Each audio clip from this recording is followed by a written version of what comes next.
I'd like to reflect a little bit on the difference between analytic and continental philosophy. And the catalyst for these reflections was a meme that someone shared with me. Now, this was reposted by an outfit calling itself Philosophy Matters, and they posted it with a prefatory question: why study continental philosophy? My ambition here is to simply use this meme as an opportunity to think through several philosophical issues that are of interest to me at any rate. But I want to give just a few caveats because I don't want to give the impression that I'm somehow criticizing the meme or that I'm criticizing Philosophy Matters. That's not the intention of this video. Firstly, if you just look at the picture itself, there's no reference to continental philosophy. And it's possible that one or more of these, the question or the actual meme, contains some typographical error or possibly several typographical errors. So maybe Philosophy Matters intended to post the question, why study philosophy? Or why study analytic philosophy? I'm reading the meme as if it's providing 4 possible reasons why a person might want to study continental philosophy. So reason 1, I like philosophy. Reason 2, I want to learn more. Reason 3, basically I'm taking that third thing with the little punching icon to mean I like logic so much that I'm willing to wade through 800 pages proving A equals A. And then finally, I like literature. But it's possible that I'm misreading one of these, and it's possible that what it's saying is, I don't like logic. I don't want to wade through 800 pages. So that's why I would study continental philosophy. Another thing to say is there are always exceptions. So what I'm going to lay down are what I understand to be sort of the main lines of analytic philosophy and the main lines of continental philosophy. There are a number of people who don't fit into those categories, and it's somewhat doubtful whether or not any active philosophers today can be pigeonholed into one or other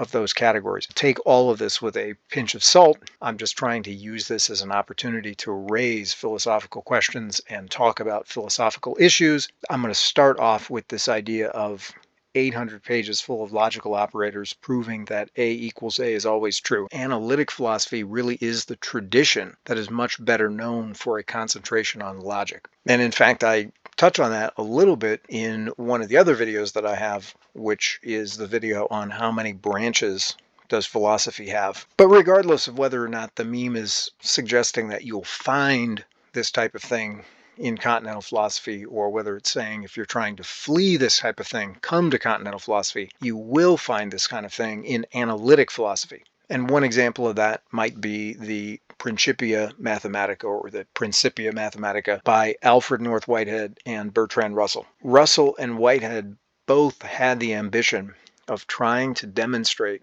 that math and logic had a very close relationship. There's a kind of an open question as to whether or not logic is based on math or math is based on logic, and they went to great lengths to try to show that the two were intimately connected. This takes quite a lot of pages in the exercise that they go through.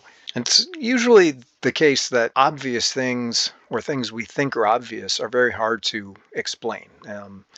An example of that in quite a different field would be the beauty, say, of a sunset. If somebody professed to not recognize the beauty in a sunset, I would be hard-pressed to give reasons to think that the sunset is beautiful. It might not be impossible to do that, but you would think that a sunset recognizing its beauty would just be a basic reaction. And again, this is kind of a shooting from the hip example of how something that's very obvious is sometimes very difficult to establish it to a person who takes up a skeptical position, whether they're taking that position just to be a pain in the butt, or whether they actually believe it. It's usually more obvious just in asserting it than it is in trying to explain it or provide a foundation for it. Bertrand Russell is known as one of the major figures in the formation of analytic philosophy. There's no question that the Principia Mathematica was the overflow of, or an expression of, analytic philosophy rather than continental. A second example that a person might think of is Alfred Tarski's concept of truth in formalized languages. Now, what Tarski's interested in is truth and meaning, and what he basically comes up with is something that is called Tarski's theory of truth, as you see here. The basic point of the T-schema is that P is true if and only if P. So if and only if is abbreviated IFF-P, and notice the quotes, if and only if P. So on the left, P has single quotes around it, and on the right, it does not. But there is an affinity, or a very close sort of apparent similarity between a statement like A equals A and Tarski's P with quotes equals P without quotes. But what Tarski was interested in is in analyzing a sentence in terms of the proposition that it expresses. And you can see that more clearly here in the same wiki article in examples 2 and 3. The sentence, snow is white, is true if and only if actual snow is really white. That's kind of the bare intuition. Snow is white on the right is the proposition. I don't have time to get into the different conceptions of what a proposition is, or if there are such things as propositions. Maybe you can hear it a little better if you translate it into another language here. So for German speakers, I apologize in advance here, but Schnee ist weiß is true if and only if snow is white. In seeing the first sentence in a different language, it can kind of maybe help you get your mind around what's happening, because otherwise it kind of sounds like you're just repeating yourself. Snow is white if snow is white. But what Tarski is after here is a generalized account of sentence truth. On the other hand, A equals A is a principle of identity. The basic point, which goes all the way back to Aristotle, is that something is identical with itself. And the principle of identity, along with other principles, such as the law of the excluded middle, the law of non-contradiction, were classically held to be first principles. For some of these, famously for non-contradiction, Aristotle basically argued that you couldn't establish that it was true with a positive argument, but he said the negative argument for the truth of the principle, say, of non-contradiction was that you can't deny it and say anything meaningful. You might think that a similar point can be made about the principle of identity. To say that A is not equal to A basically implies that there's some concept under which you would recognize identity, and that in this specific case, the constituents don't qualify as identical for some reason. I don't want to get into the principle of identity in this video, except to say that to the analytic philosopher, these kinds of things are the building blocks. They are, maybe they don't refer to them as first principles the way they would have in ancient or medieval philosophy. Nevertheless, they are a logical apparatus that is assumed. Russell was part of the analytic tradition, and here again, Tarski, manifestly part of the analytic tradition. Now, I do want to make a point in passing. There's a difference between logical identity and metaphysical identity. By the way, this kind of distinction here between logical identity and metaphysical identity also shows up in other spheres. It shows up in modality, which is studies of possibility and necessity and contingency. And in that subject, you can make a distinction between physical possibility, ethical possibility, metaphysical possibility, logical possibility, and so on. And this is of a piece with that kind of a distinction. For logical identity, we might say that my body is the same thing as my body. My body is identical to my body. Whether or not you believe in dualism or you're a physicalist, that statement is simply a logical truth. And if you are an idealist, maybe you say, well, I don't even believe there is such a thing as a physical body. You can even change it and just say, were there to be a physical body, that body would be identical with itself. That's a logical identity. On the other hand, metaphysical identity you could think of as an analysis, and it could turn out to be right or wrong. So for example, if physicalism turns out to be true, that is, if there is nothing else other than bodies extended in space, then if that's the case, not only is my body equal to my body, but my entire person is equal to my body. There is nothing to me beyond my body if physicalism is true. Whereas on dualism,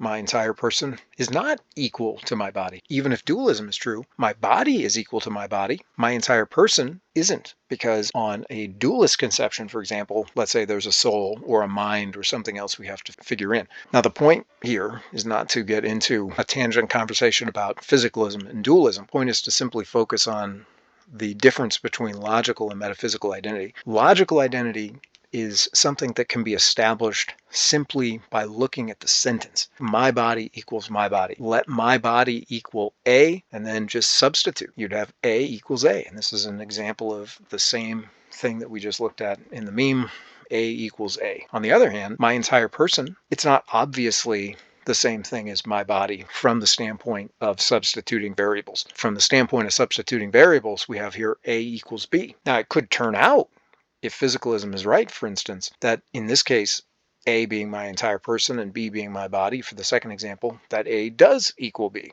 Could turn out that way if physicalism turns out to be right. It's not established by logic. It would be established by whatever would go into a correct analysis of the metaphysics involved. On this same wavelength, there's been traditionally a distinction made between, and I've heard John Hawthorne make this point, between a nominal definition and a real definition. A nominal definition would be one that is true, it's simply the words that we use to define something. In Hawthorne's case, he was fielding a question regarding the possibility that God or some divine being could potentially cause physical reality, something in physical reality, or could create physical reality, had some causal powers. And the questioner basically said, well, the universe is natural and God is supernatural. And so he said, quote, by definition, the supernatural can't have causal powers on the natural world. And Hawthorne's response was to invoke this distinction between a nominal definition and a real definition. There's nothing in the standard nominal definition for causation that would rule out divine intervention or divine causation. Hawthorne made the point that for hundreds of years, people have believed, very intelligent people seemingly have believed, that God did create the universe. He did get things going. And then Hawthorne asks, sort of in a sarcastic way, is it like they didn't understand the words that they were using? Because if they were saying something that was manifestly logically incoherent, it would be like they were saying there are married bachelors or there are square circles, and to say that non-natural things have causal powers or supernatural beings have causal powers. If it's like square circle, we should all be able to see that manifest contradiction. And yet, for much of the history of philosophy and theology, and in fact, recorded history, as he says, people have been saying the opposite. He then adds the caveat that it might turn out that that's the correct analysis of causation, but that's not something that is decided by logic. It would be something that would be decided by the metaphysics.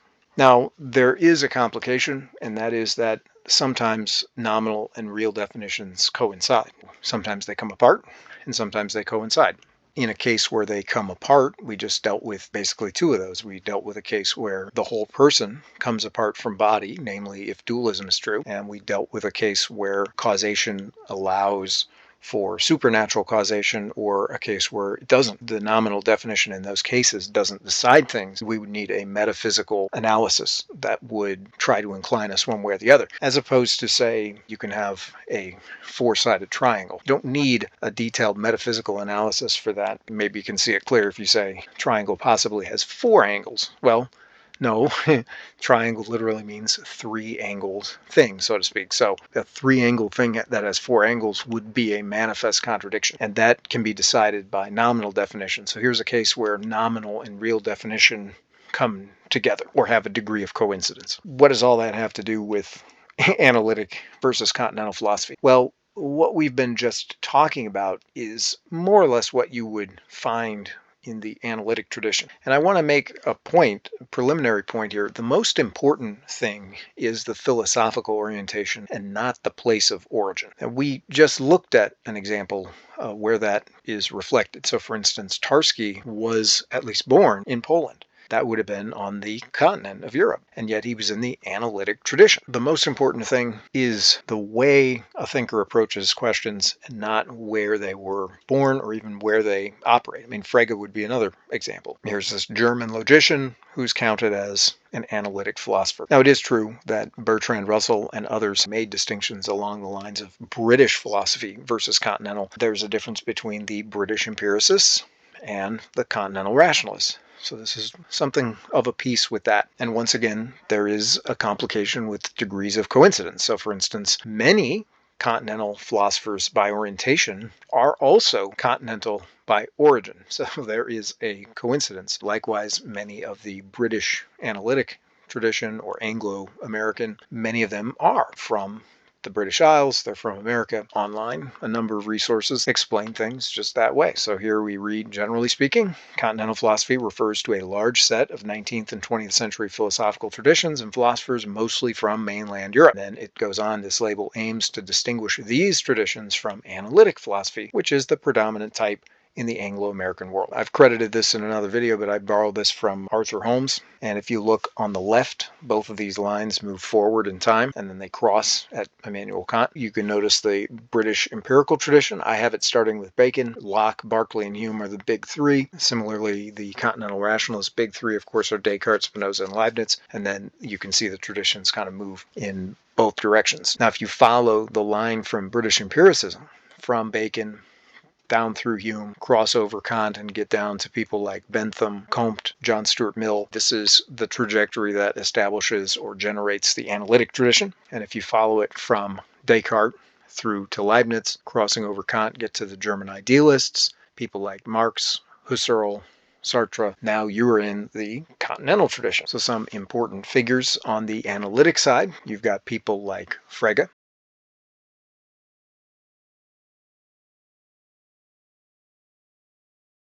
of course, Bertrand Russell. You've got people like Whitehead. We already went over Russell and Whitehead's Principia Mathematica. Russell was also closely associated with G.E. Moore.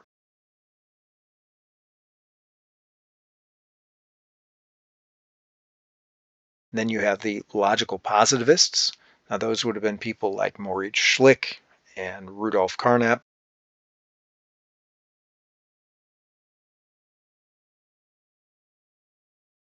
And then Wittgenstein is an interesting figure. The early Wittgenstein is uncontroversially involved in the whole logical positivist and analytic philosophical movement. The later Wittgenstein gets picked up by continental philosophers, and part of the reason for that is he eschews his earlier picture theory of meaning and turns to one which has basically been referred to as his language game theory, where he gives a much wider berth to the idea of ordinary language and the way ordinary people talk. And this is very much something that strikes a chord with some streams of continental philosophy. On the analytic side, still moving past those initial formative figures, you get to people like Michael Dummett, Saul Kripke, David Lewis, Karl Popper, Hilary Putnam. On the continental side, you've got people like the German idealists, Hegel, Schopenhauer. Of course, Nietzsche is a big one, Edmund Husserl. Heidegger starts off the existentialist tradition, and then you can just carry it forward. Continentals are going to include existentialists. Those would be people like Sartre, Camus, Merleau-Ponty, the Marxist tradition. The Marxist tradition would include the Frankfurt School. That includes people like Theodor Adorno, Max Horkheimer, Jürgen Habermas, Walter Benjamin, and probably the longest-lived person in that group would have been Herbert Marcuse, Alain Badiou, and others. There's the post-Marxist tradition, which I don't have on here, but that would include people like Jean-Francois Lyotard. And then you've got the Nietzscheans. Nietzscheans would include people like Georges Bataille, Gilles Deleuze, Michel Foucault, Jacques Derrida, and so on. Phenomenology, that's kicked off by Husserl. That's really big in Catholic circles. People like Edith Stein, and even John Paul II. And then there's the psychoanalytic tradition, and of course that would include principally people like Freud and Jung. But still, this is a good place to bring up people who don't fit neatly, or who didn't fit neatly into this category. Some of these people like Hubert Dreyfus. Richard Rorty is another example of somebody who has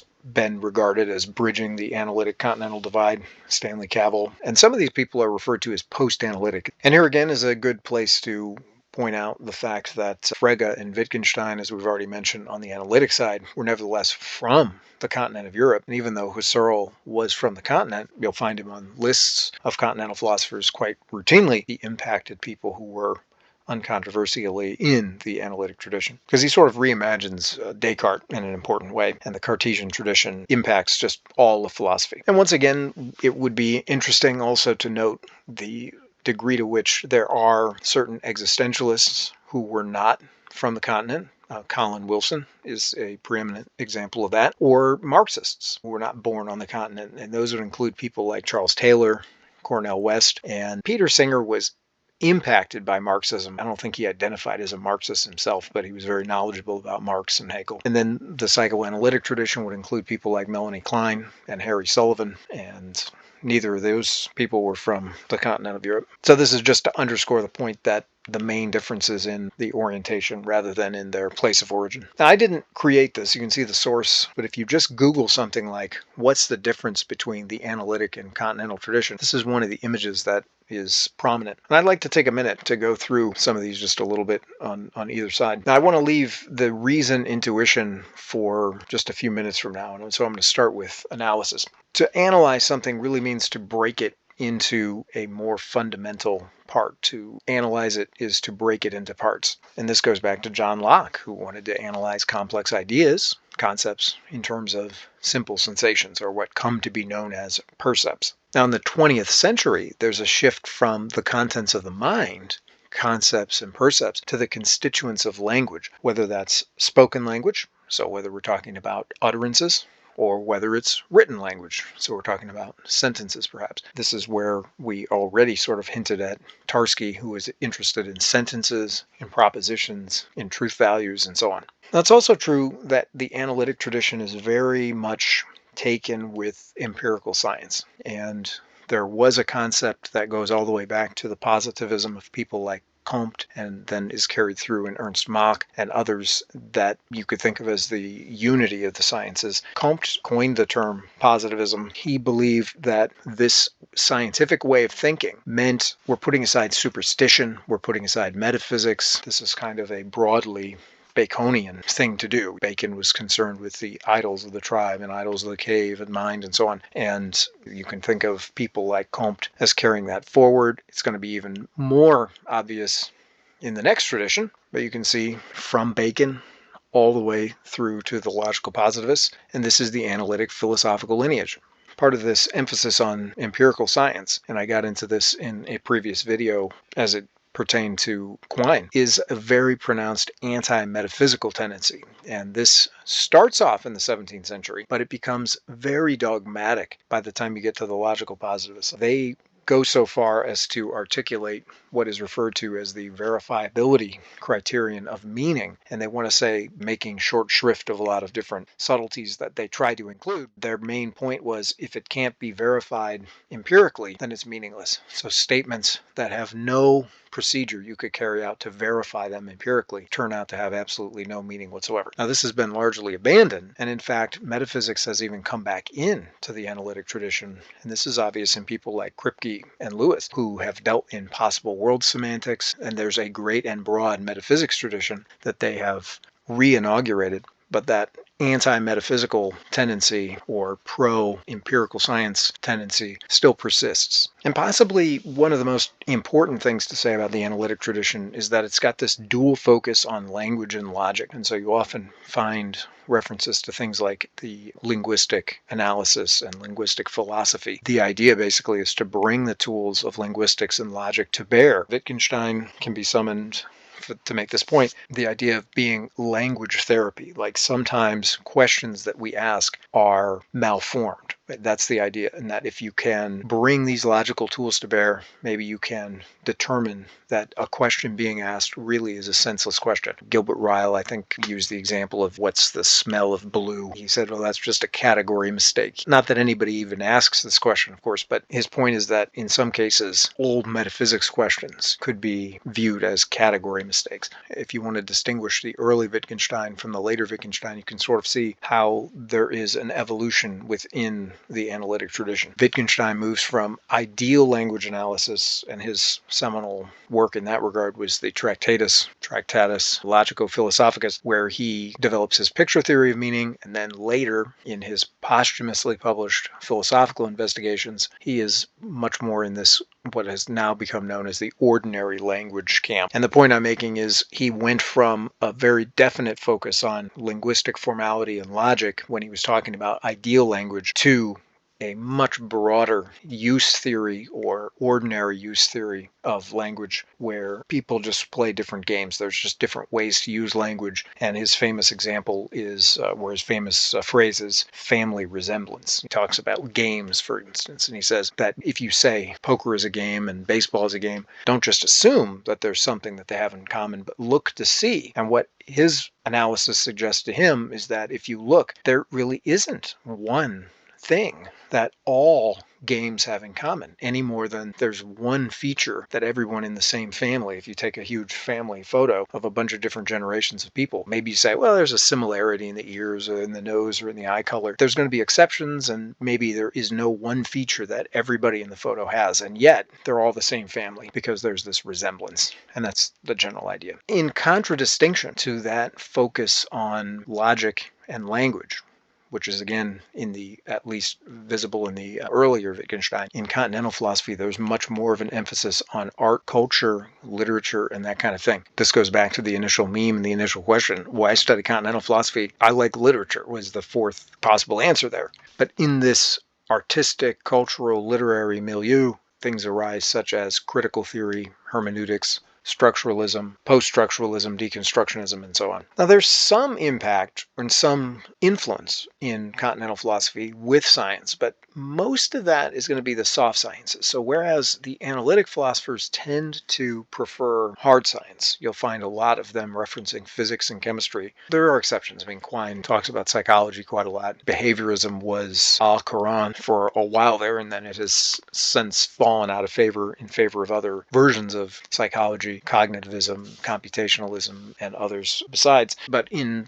the continental tradition, you definitely have, and you definitely feel the impact in things like cultural anthropology. And that would be things that have grown out of people like Franz Boas, Margaret Mead. You do see it in economics. Economics is variously referred to as the softest of the hard sciences, or more commonly, the hardest of the soft sciences. Marx, for instance, was at least purporting to provide an economic analysis. You see it also in political science. You see it in psychology. We already mentioned psychoanalysis. You see it in sociology, and so on. I have postmodernism highlighted. One of the themes of postmodernism, of course, is the theme that there is no truth.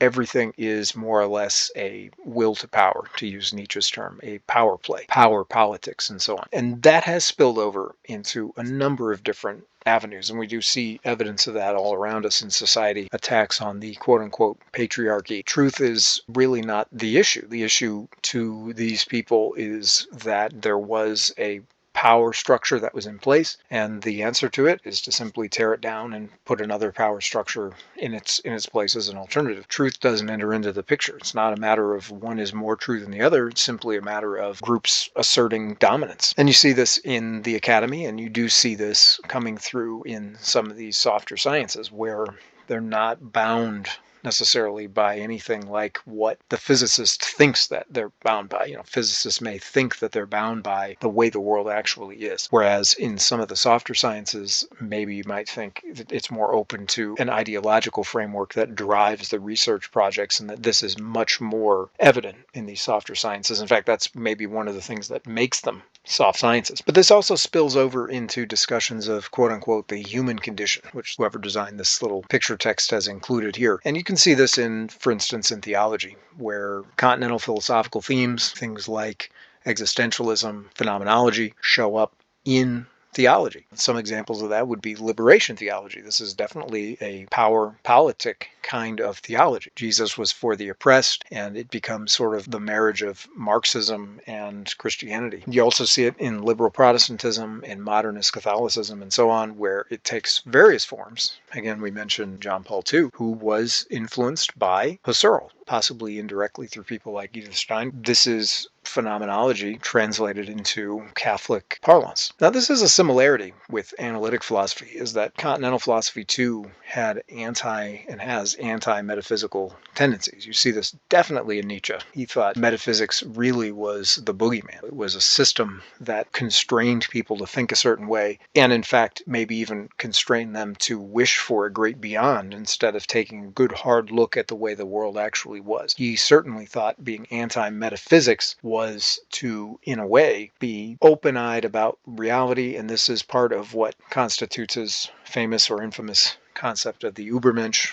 Superman, or however you want to translate it, the person who takes bold risks, who doesn't look for a paradise in the great beyond, who just takes reality for what it is and risks everything to try to assert him or herself in the world. These anti-metaphysical tendencies are carried further in atheistic existentialism, and that again would include people like Sartre and Camus, who we already noted, and the post-Nietzscheans who we already listed previously. And all of these, existentialism, phenomenology, and so on, at least partially involve a rereading or a reconceptualizing of Descartes' subject-object distinction. We still call it Cartesian dualism because he believed in body and soul, or body and mind. Body he defined as an extended thing. The mind or the soul was a thinking thing. And so you have these two very different things in the world. What this basically issues in is in a distinction between these things in the world that are simply extended and we ourselves who are thinking. So we ourselves are thinking subjects, and we are in a world of objects. And without getting into this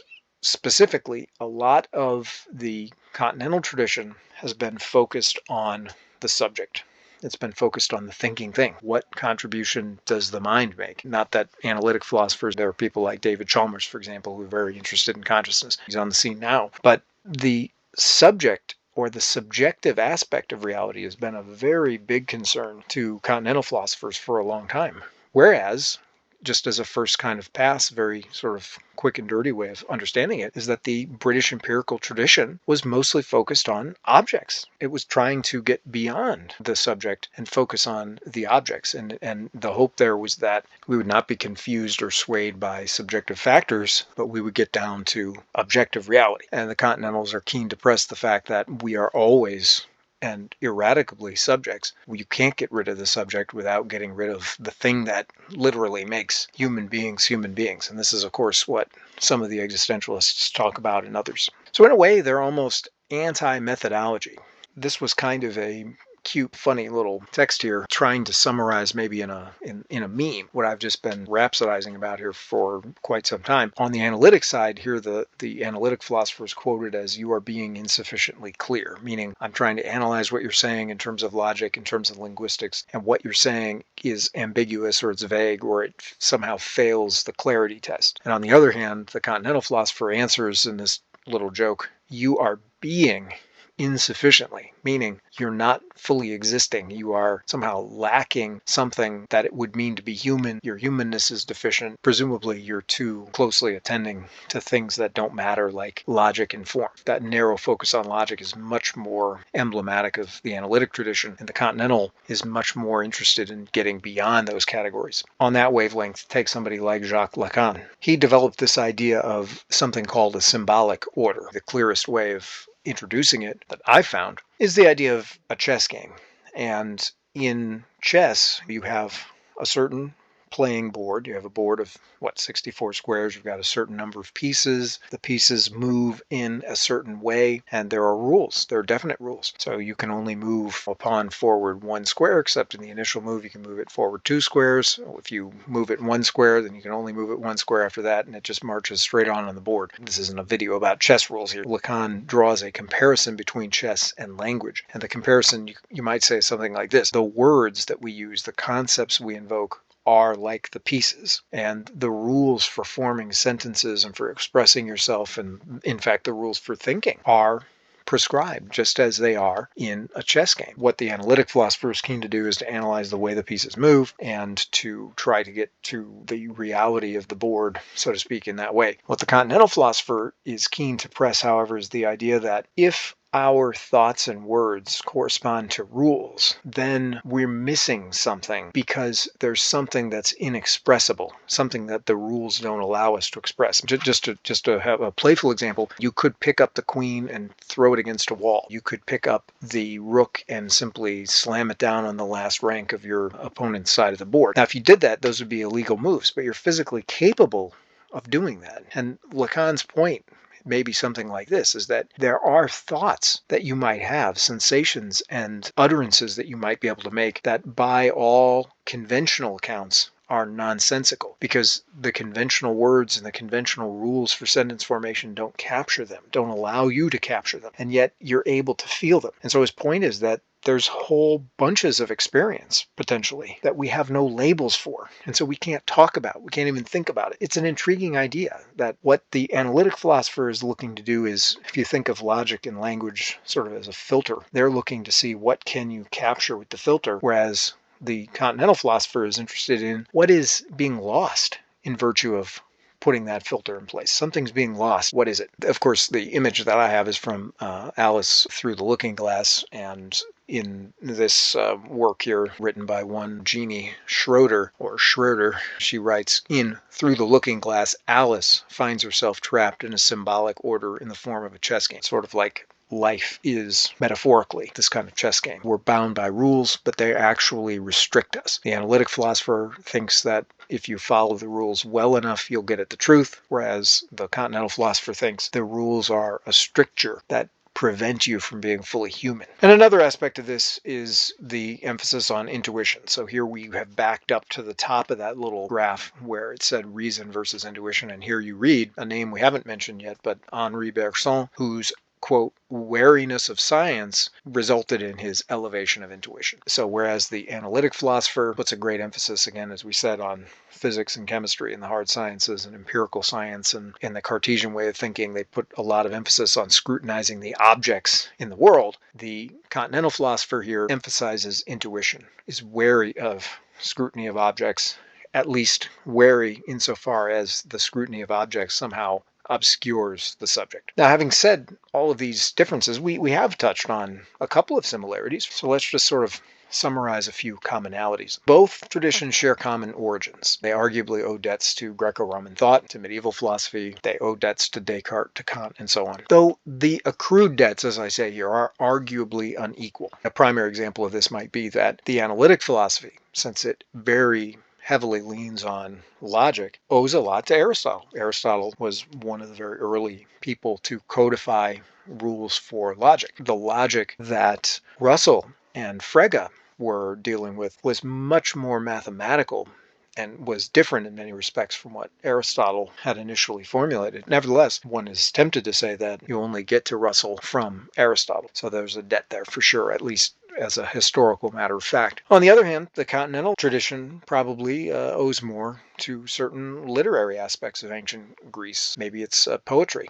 And an obvious example of this would be Nietzsche's book, The Birth of Tragedy, where he talks about Dionysian and Apollonian traditions and so on, and he develops a whole interesting theory about these. You can clearly see the literary emphasis and the very definite distinction between analytic philosophy being heavily logical, continental being much more heavily literary. Cartesian objectivity does have something of an affinity with British empiricism, as we mentioned. The objective part of it, meaning focus on objects in the world, while it's the subjectivity that's been taken up more by the continentals. So again, this is an example of how both traditions owe something to Descartes, but what they take from Descartes is a little bit different. And Kant. Kant is a complicated puzzle, and it's worth going maybe just a little bit more into Kant. This isn't a video about Kant, but I think it can't be helped. So just to lay the groundwork, very important trio of distinctions here. You could say, and in this way I'm following David Papineau in his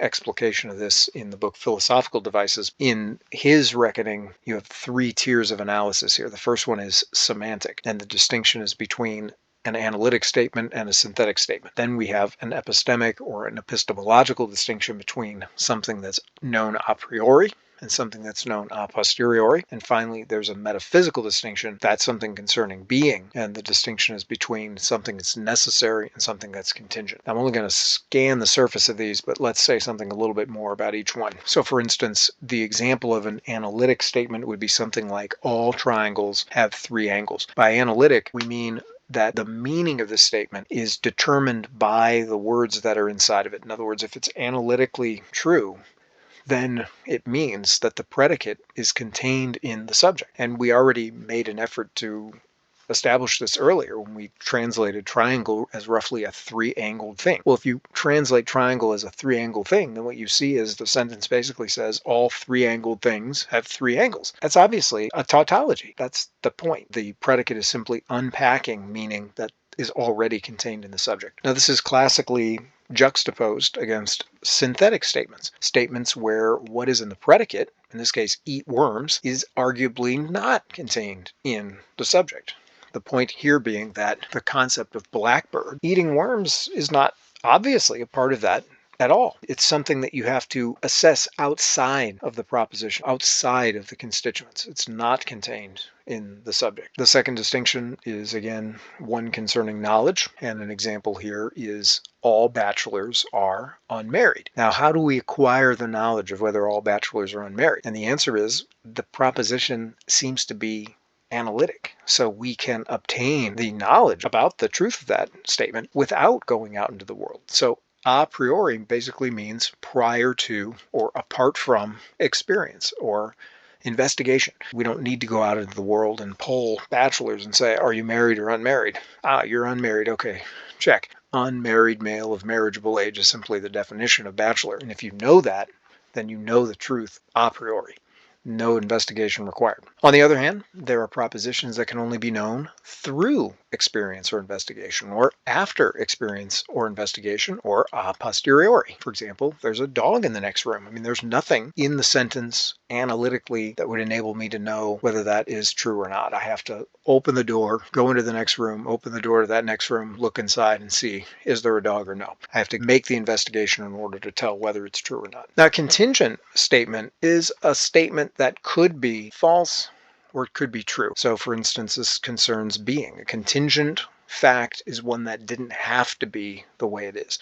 Stop signs are, in fact, red, but it's seemingly very easy to think of a world in which stop signs were a different color. Maybe a world where stop signs are orange instead, or where stop signs are blue, or perhaps a world where people are blind to the color red and it wouldn't do them any good to have red stop signs. I mean, these are possible worlds where stop signs are some color other than red. On the other hand, the claim that stop signs are either red or not red is true necessarily. Obviously, it's either red or it's not red. No matter what color you want to pick, stop signs are either red or not red is simply true. It's necessarily true in every world. Couldn't have failed to be true is what we mean by necessary. It's true in all possible worlds.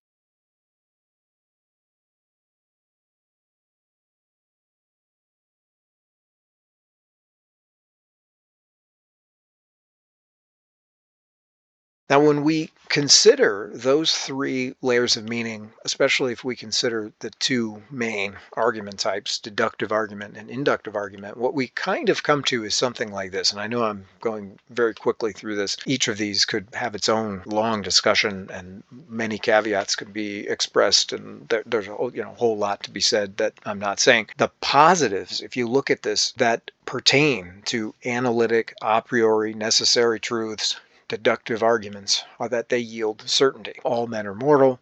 Socrates is a man, therefore Socrates is mortal, is an argument where we can be certain about the conclusion because the conclusion is contained in the premises. It's a deductive argument. So we can be certain in the sense that if the premises are true, the conclusion must be true. We have certain knowledge in the sense that a deductive argument lets us know that the conclusion has to be true if the premises are true, if the argument is sound. If it's formally and informally valid and the premises are more plausible than their negations, you got a good argument. We don't get new knowledge from the conclusion. Socrates being mortal is simply contained in the premises. So even though we get certainty, we don't get new knowledge with a deductive argument. On the other side of it, an inductive argument is a probabilistic argument. In December, I got sick. Well, my two sons were sick before I was sick, so probably I got sick from them, had similar symptoms and so on. I could have gotten sick by going to the store and carelessly, touching my nose after touching a handle on a shopping cart or something. It's probable that I got sick from them, but it isn't certain. But it would give me some new knowledge if that were the case. I mean, to know where I got sick from would give me a new knowledge, but I gain that new knowledge in an inductive argument, in a probabilistic argument, at the expense of certainty. So the question, basically, the burning question is, can you have certainty and new knowledge at the same time? And Kant thought that you could, and he advanced a hybrid category, which he referred to as the synthetic a priori. The examples of this are very tricky. Some people reject the idea that there are any synthetic a priori propositions, but one of them, as an example that's usually given, is that all triangles contain 180 degrees. And the idea there being that unlike all triangles have three angles, where the word triangle just means three-angle thing, all three-angle things have three angles doesn't tell you anything more. All three-angle things contain 180 degrees seems genuinely informative and seems to go beyond what we meant by simply triangle. Now, it turns out that a triangle couldn't contain anything other than 180 degrees. But the point that is being made in categorizing it as a synthetic a priori is that it's a priori in the sense that once you understand the concepts involved and you can do the proof that, say, what Euclid did, then you will know beyond a doubt that all triangles contain 180 degrees. And yet, Kant wants to say, and Kantians following him, that it's synthetic in the sense that it adds something new. Another example of this would be nothing can be red all over and green all over at the same time in the same respect. And it's not obvious that it is a logical prohibition, but the idea is it could be a metaphysical prohibition. It's just the way the world turns out. You can't actually have a red all over, green all over object at the same time in the same respect. To have that would violate some kind of a law, so to speak, of metaphysics, even though there doesn't seem to be anything strictly logically wrong with that suggestion. So it's indubitable. You cannot have a red all over, green all over object, and yet it's genuinely new and informative information. Now, I want to say just one other thing, and that is analytic philosophers and continental philosophers both, as we said, owe something to Kant. But Kant reminds me in a way of a Wittgensteinian figure, the early Wittgenstein who wrote the Tractatus and pushes the picture theory of meaning. And then you've got the later Wittgenstein who rejects the picture theory of meaning and pushes the language game kind of conception, the conception of ordinary language and use of language over this formal logical picture theory. Kant is somewhat similar. To read certain continental thinkers, you get the idea that what they focus on in Kant is the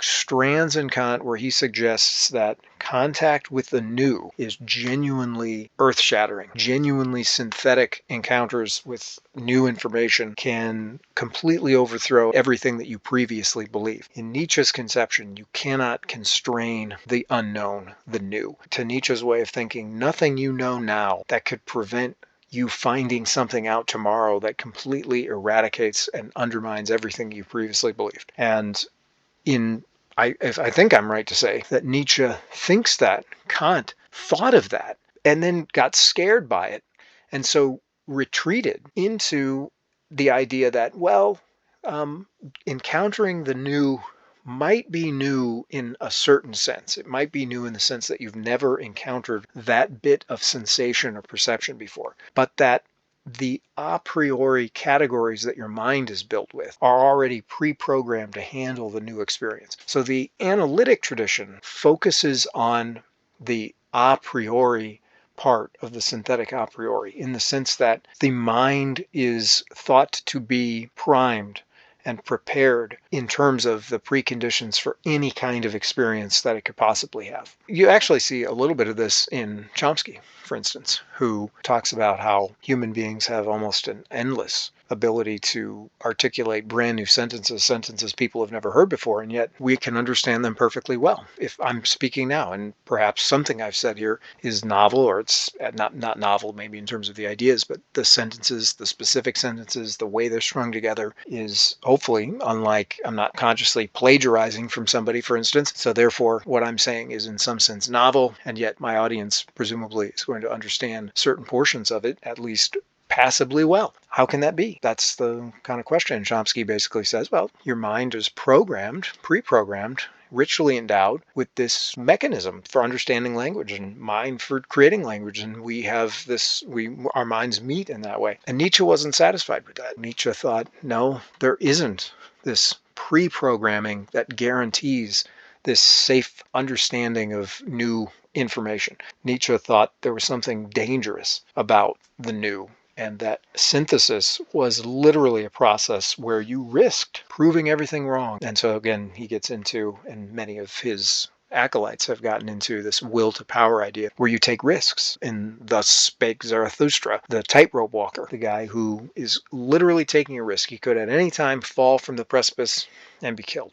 And yet that's the way Nietzsche thought a person should live their life. And in fact, the guy does fall and die. And yet Nietzsche says that's the way we ought to be. Not safe. Synthesis is an unsafe, dangerous thing. It scares people. And he thought it scared Kant. Now, as a kind of an aside, Saul Kripke kind of rounds things out by suggesting that there is something called an a posteriori necessary or a necessary a posteriori proposition. Some examples of those he thinks are who your parents are.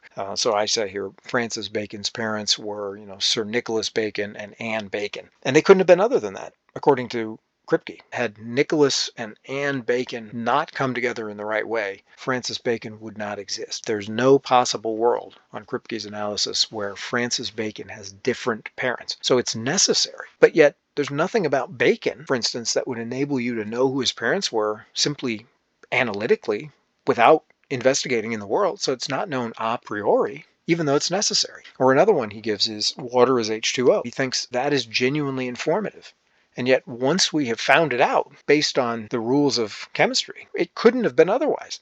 There's no possible world in which water is anything other than H2O. Of course, we're not talking about the word water. We're talking about actual water. You could call it whatever you like. There is no world where H2O is anything other than what we actually know to be water, regardless of what it's called. Just kind of tossing that out there. Anyway, beside the common debts, we're still getting into commonalities here. Beside the common debts, and notwithstanding the caveats that I just unpacked there for Descartes and Kant and so on, both the analytic and continental traditions have an anti-metaphysical and even an atheistic tendency. And we already got into that a little bit. It's probable that their motivations are somewhat different. In the case of logical positivism, they thought that metaphysical statements had a problem with respect to verifiability. And that was because of their commitment to empirical methodology. You don't have a commitment to empirical methodology in the continental philosophical tradition. But what you have there is a suspicion that rules limit your humanness,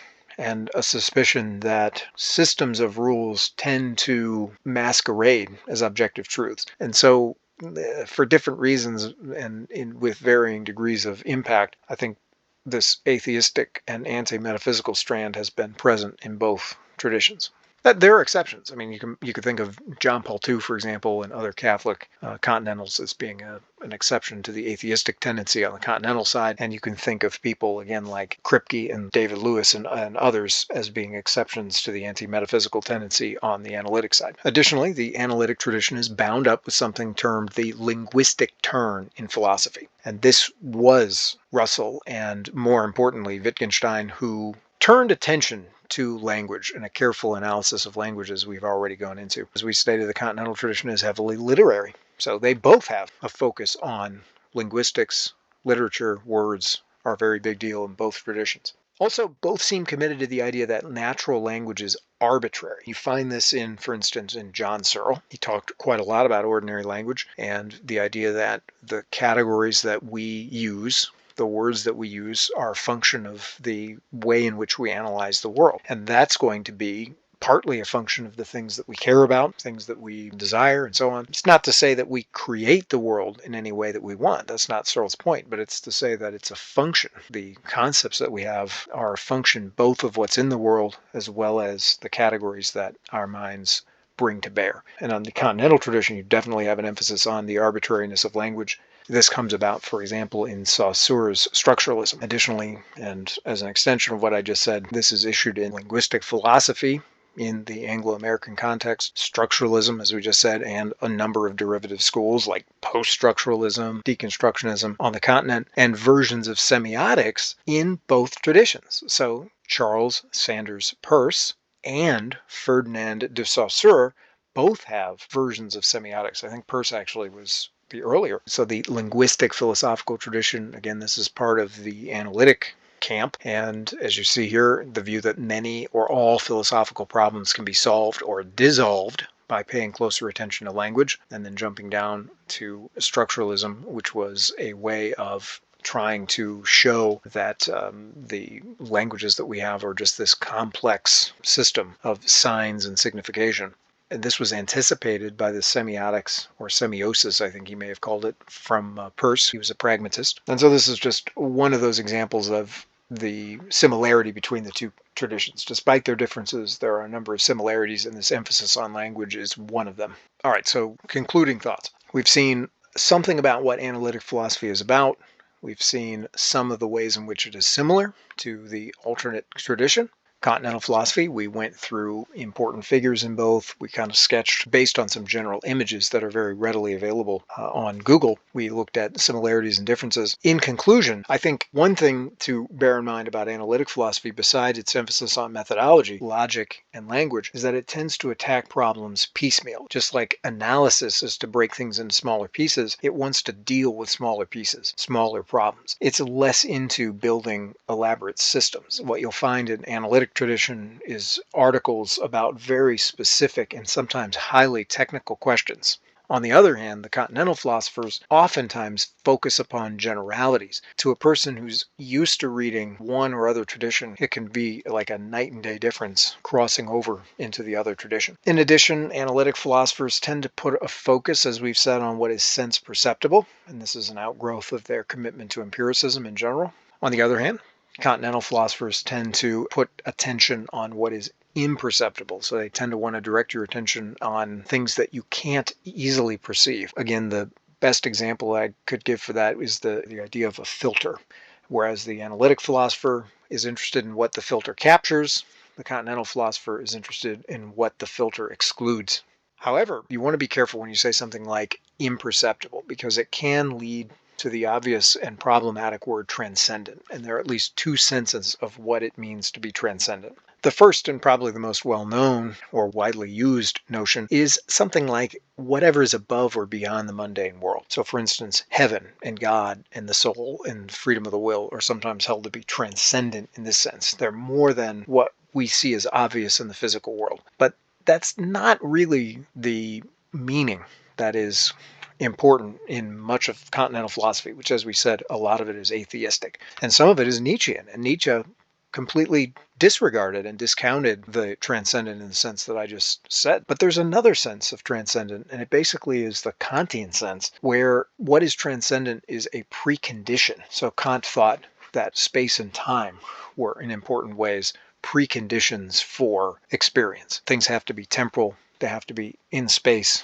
in order for us to experience them. This is not beyond, it's simply a precondition. Sometimes they're concerned with imperceptibility, or things that are imperceptible is not things that are imperceptible because they're beyond, but things that are imperceptible because we take them for granted. Finally, the analytic tradition tends to place weight on rule following and on notions of sound rational methodology. And on the opposite side of the fence, continental philosophy tends to emphasize rule breaking and the irrational or irrational, things like intuition and volition. That's in Nietzsche for sure, volition, the will. And what do we mean by rule breaking? Well, we mean that in some cases they try to use language to get beyond language, because remember, they believe that these things are limitations. Like the chessboard with its chess rules, the rules limit what you can do. Their ambition then is to try to break free from those limitations. How do you do that? We're stuck using language in order to be understood at all. They have to speak in language that other people can read. So many times they use language in really puzzling ways, literary ways. I mean, when I brought up that chess example, which I think owes itself to Lacan, I gave an example from Alice Through the Looking Glass, a literary example to try to give you a sense of what was going on. And that's very common in the continental tradition. There's a certain sense in which these categories they're not passé. I don't think that that's true, but there is a sense in which some philosophers, and here on the screen you can see people like Richard Rorty mentioned, Quine, and these individuals are sometimes thought to be moving beyond those labels. And one label for that third movement, I mean, you can think of this as kind of a Hegelian thesis, antithesis, synthesis. One of the labels for that kind of synthesis is post-analytic. It is defined here in the first paragraph, the last sentence. The movement cannot be unified into a single positive project as it is defined in terms of what it stands against, although, and here's the important bit, it has generally been seen as bridging the gap between analytic and continental philosophy. So there you have it, a little bit of an intro to these ideas. I hope that was helpful, and I hope to talk to you again soon.